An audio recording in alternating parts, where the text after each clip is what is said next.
So one of the challenges of Easter preaching is how do you set all the events into context? Now, for some of your congregation, that's easy. If they were there Maundy, Thursday, or Good Friday, they have journeyed through the story of the Passion in a particular way, and they're waiting for Easter, right? They've had the stage set. They've been properly prepared or whatever. You know, the Easter message means something even more poignant for them because they have sat there at the cross and read through the Passion.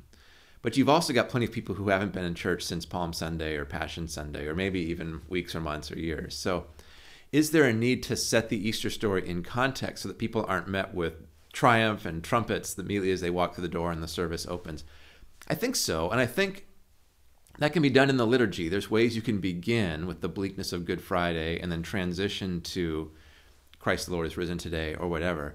Or it can be in the sermon or a bit of each. But I think that the sermon, especially if you're working with one of the gospel texts, and for Easter, the John text, to begin with the mindset perhaps of the people who go to the tomb. What's Mary Magdalene thinking? To help people imagine and dwell in that nobody goes to the tomb in any of the gospels expecting to find it empty.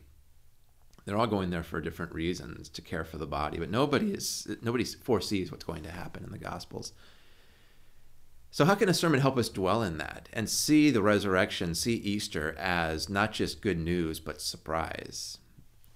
I think you need to do that, to preach it authentically. So you don't need to spend the entire first half of the service, reliving Good Friday, but you need to do something that that tells people he was dead, and the death he died appeared utterly tragic and useless and worthless, at least in some gospel accounts. And it appears that this was a failure, a colossal failure. People are running away. People are doing all they can to distance themselves from Jesus. And now he's risen from the dead.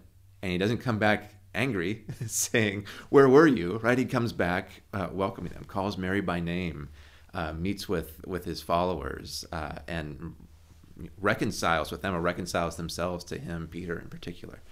So to help people live in that, to move from the disappointment to the surprise, to move from the despair to the joy, I think is crucial in an Easter service.